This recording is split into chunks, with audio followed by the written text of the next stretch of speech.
खान जो नकुड़ से प्रत्याशी है वो हमारे साथ मौजूद है, उनसे बातचीत करेंगे कि किस तरीके से देखते हैं ये बहन जी के आगमन को और क्या कुछ प्रभाव पड़ने वाला है। जी साहिल जी, आपका बहुत बहुत स्वागत है बीजीटी न्यूज पर। बहुत बहुत शुक्रिया आपका जी देखिए, आज बहन जी हमारे यहाँ पर जनपद में आई है, उनका बहुत बहुत धन्यवाद। और उनके आने से निश्चित तौर पर जो कार्यकर्ता है उनके अंदर एक नई ऊर्जा आई है और आप देखेंगे कि जिले की सातों सीटें जो हैं वो बहुजन समाज पार्टी के पास जाएंगी। अच्छा, कुमारी मायावती बहन जी आज आई, क्या प्रभाव पड़ने वाला है यहाँ की जनता पर? क्या वोट बदलने वाला है, कुछ और बढ़ने वाला है वोट बैंक? देखिए, बहुजन समाज पार्टी एक ऐसी पार्टी है जो सर्वजन हिताय सर्वजन सुखाय का नारा लेकर चलती है और वो समाज के सभी वर्गों को उनकी भागीदारी देने का काम करती है।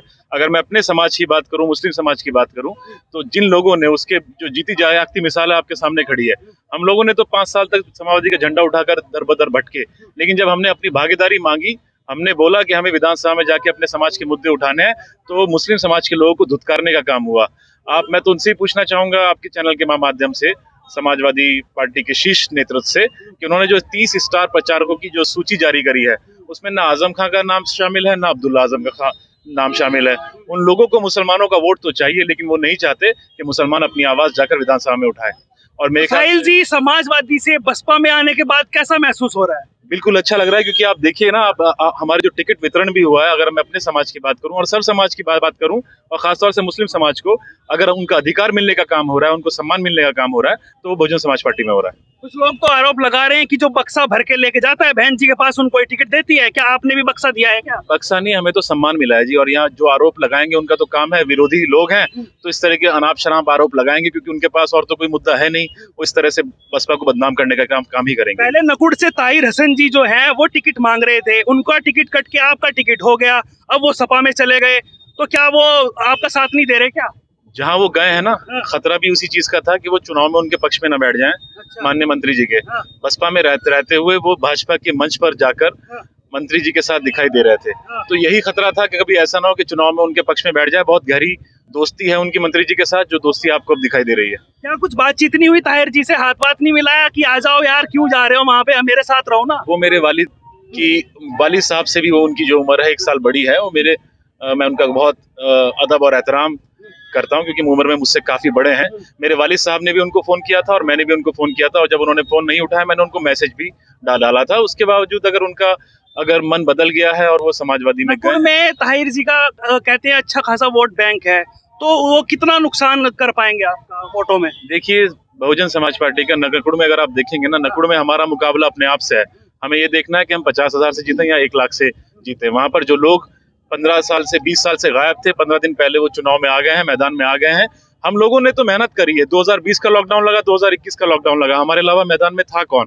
और जो लोग आज आकर समाजवादी के लिए वोट मांग रहे हैं, उनमें सारे ही नेता शामिल है। उनसे पूछना चाहूंगा, उनमें से एक भी दिखाई दिया था कि जो गरीबों को जरूरत थी लॉकडाउन में? अरे, इमरान मसूद बड़ा चेहरा है, पहले कांग्रेस में थे, सपा में चले गए, सपा में जाने के बाद मजबूत होगी सपा, तो ये 7 सीटों कह रहे हैं कि इमरान मसूद जिता रहे हैं, तो क्या आपकी सीट पर भी प्रभाव पड़ने वाला है? इमरान मसूद साहब ने क्या बोला था, मैं आपके चैनल पे, तो वो वाले जो वर्ड उन्होंने बोले थे कि क्या बना दिया गया उनका, जब उनका इतना अपमान हुआ, इतना अपमान होने के बाद वो उसी पार्टी के लिए वोट मांग रहे हैं और उस आदमी के लिए वोट मांग रहे हैं जो आरएसएस की मानसिकता का है, जो ये कहता है कि जब तक दारुल उलूम में आरएसएस का दफ्तर नहीं खुल जाएगा मेरे दिल को सुकून नहीं आएगा।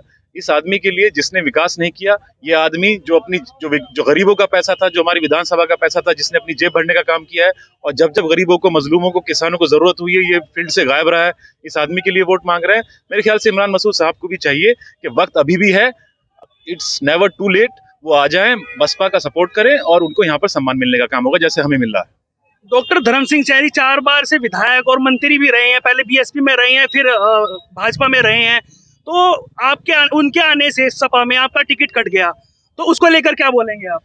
मैं तो यही बोलूंगा कि हमारे समाज को यहाँ पे सम्मान नहीं मिला, ये टिकट मुझे नहीं मिला, ये मुस्लिम समाज को मिलने का काम हुआ है और बहन जी ने सम्मान दिया है। हम लोगों ने तो 5 साल मेहनत करी मुस्लिम समाज को, और मुझे यहाँ पर धुतकारने का काम हुआ। हमें दूध में मक्खी की तरह उठाकर साइड में फेंक दिया गया, हमारे से बातचीत नहीं करी गई। और एक आरएसएस की मानसिकता वाले लोगों को अगर समाजवादी पार्टी समझती है कि मुस्लिम समाज जो है वो गुलाम है पार्टी का। हम तो वहां पर वोट देंगे जो हमें हमारी हिस्सेदारी की बात करेंगे। अच्छा, साहिल जी की बात करें, किन मुद्दों पर चुनाव लड़े जा रहा है? विकास के मुद्दों पर हो रहा है, और ये इन मुद्दों पर चुनाव होगा कि जब जरूरत थी, लॉकडाउन में सबको पता चला कि कौन अपना है कौन पराया है। मैं तो अपनी मजदूरी मांग रहा हूँ 2020 में, 2021 में। मेरे अलावा फील्ड में कौन था? मेरे साथ साथी जो मेरे आसपास खड़े हैं सबके सब ये लोग थे। हम तो अपनी जान पे खेल के गरीबों की सेवा कर रहे थे। हमारे पास ना तो कोई सांसद निधि है ना विधायक निधि है। अच्छा, हमारी टीम अलग अलग कवरेज कर रही है, वहां पे हम जाते हैं मुस्लिमों के पास में, क्या साहिल खान को वोट दोगे? कह रहे नहीं, हम तो साइकिल को देंगे। तो उससे कितना फर्क पड़ेगा फिर आपके ऊपर? मेरे ख्याल से आप उन बिके हुए नेताओं के पास जा रहे होंगे। जिन नेताओं के पास नहीं, पब्लिक के पास जाते हैं। तो वो आपका, मेरे ख्याल से वो कुछ सिलेक्टेड लोग होंगे। जहां आप जा रहे हैं, आप मेरे साथ चलिए और मेरी मीटिंगों को देखिए। अगर आप सोशल मीडिया पे जाएंगे आपको मालूम हो जाएगा कि मुस्लिम समाज एक तरफा बहुजन समाज पार्टी को वोट देने का काम कर रहे हैं। यहाँ पर कोई मुकाबला है ही नहीं।